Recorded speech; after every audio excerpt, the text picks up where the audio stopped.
Bismillahirrahmanirrahim. Assalamualaikum warahmatullahi wabarakatuh.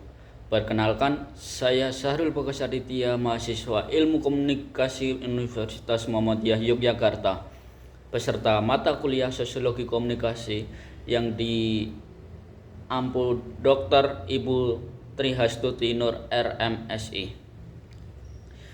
Pada video ini saya akan menjelaskan tentang sosiologi komunikasi dan tema topik kali ini identitas, media dan masyarakat, khalayak aktif dan pasif, dan populer kultur dan subkultur. Yang pertama, jelaskan tentang konsep identitas. Istilah identitas memiliki pengertian yang beragam dan berkenan untuk tujuan apa konsep identitas itu digunakan Tilar 2027 dalam bukunya berjudul Mengindonesia Etnistis dan Identitas Bangsa, menguraikan hubungan antara identitas individu, identitas etnis terbentuk menjadi identitas bangsa, menguraikan bahwa setidaknya terdapat 4 konsep dapat berkembang. Yang pertama, identitas berarti identik dengan yang lain, mengarah pada adanya kesamaan antara individu dengan individu lainnya. Yang kedua, identitas berarti menjadi terhubung dengan proses kemerdekaan. Yang ketiga, identitas berarti menjadi identik dengan suatu ide. Ide yang melepaskan kekuasaan individu, dan ide dalam konteks ini adalah suatu yang transendental. Yang keempat, identitas berarti individu yang realistis yang hidup bersama individu lainnya. Identitas dalam pengertian ini lebih dari hanya menjadi diri sendiri yang terlepas dari lingkungan budaya maupun lingkungan alamiah. Pandangan ini mengonsepkan identitas hubungannya dengan identitas individu sebagai ciri dasar. Identitas setiap manusia berhubungan dengan identitas individu lainnya yang membentuk identitas etnis menjadi identitas bangsa, menunjukkan bahwa hierarki identitas dapat dirunut dari sifatnya sangat sederhana hingga menjadi cukup kompleks.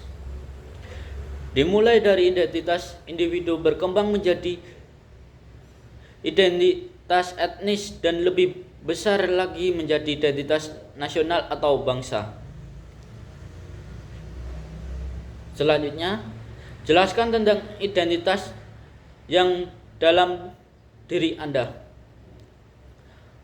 Pengertian identitas berasal dari kata identi, berarti ciri-ciri, tanda-tanda atau jati diri yang melekat pada seseorang atau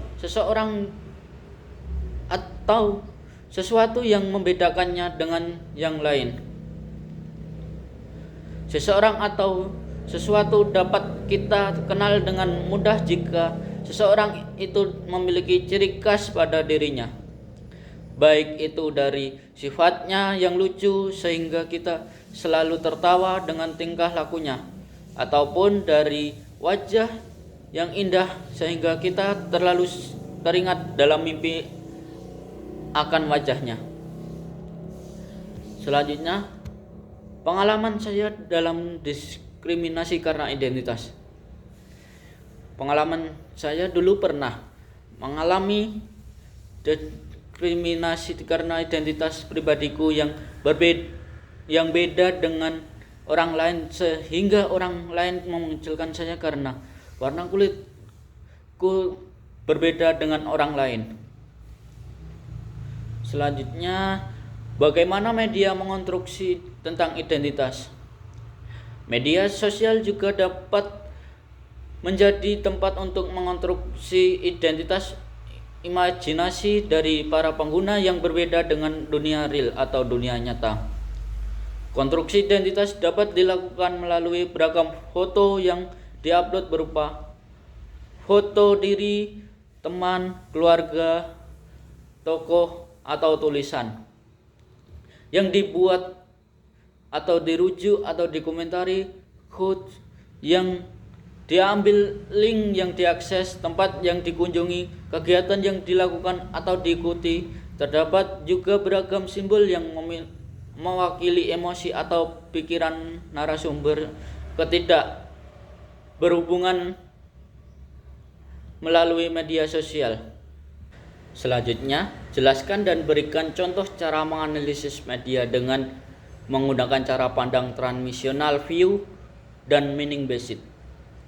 Memahami media sosial, maka kita bisa memahami isu-isu apa yang dibicarakan, pesan kuncinya apa, isu sensitifnya apa, jangkauan penyebarnya, siapa saja netizen yang membicarakannya, siapa yang menjadi tokohnya, seberapa besar kekuatan tokoh tersebut, arah opininya bagaimana, siapa yang menjadi penghubung antar kelompok, serta berbagai informasi penting lainnya. Berdasarkan informasi tersebut, maka kita akan mampu membuat strategi komunikasi secara cepat, tepat, dan benar. Contoh cara menganalisis media dengan benar. Yang pertama, pengirim mempunyai suatu ide atau gagasan. Yang kedua, pengirim mengubah ide menjadi suatu pesan. Yang ketiga, pengirim menyampaikan pesan.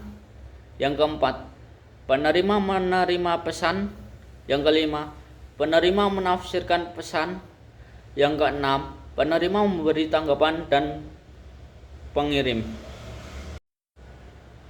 Selanjutnya, jelaskan tentang peta kajian khalayak dan peta teorinya.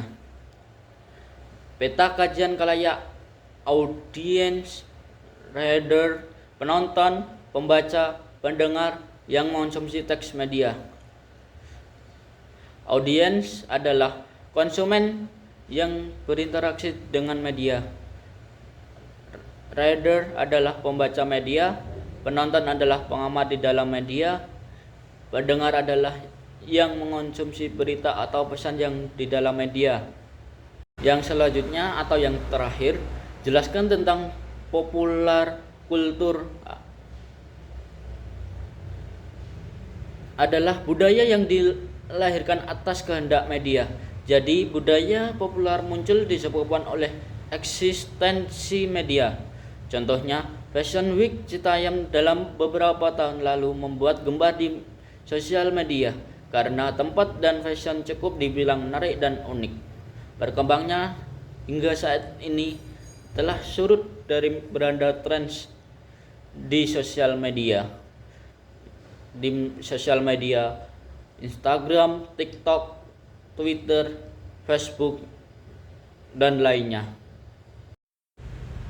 Nah, itu saja teman-teman yang bisa saya jelaskan pada kesempatan kali ini dengan topik pembahasan yang pertama identitas, yang kedua media dan masyarakat, yang ketiga khalayak aktif dan pasif, yang keempat atau yang terakhir populer, kultur dan subkultur. Terima kasih telah mendengarkan dan menonton video saya. Dari saya banyak salah, mohon maaf. Wassalamualaikum warahmatullahi wabarakatuh.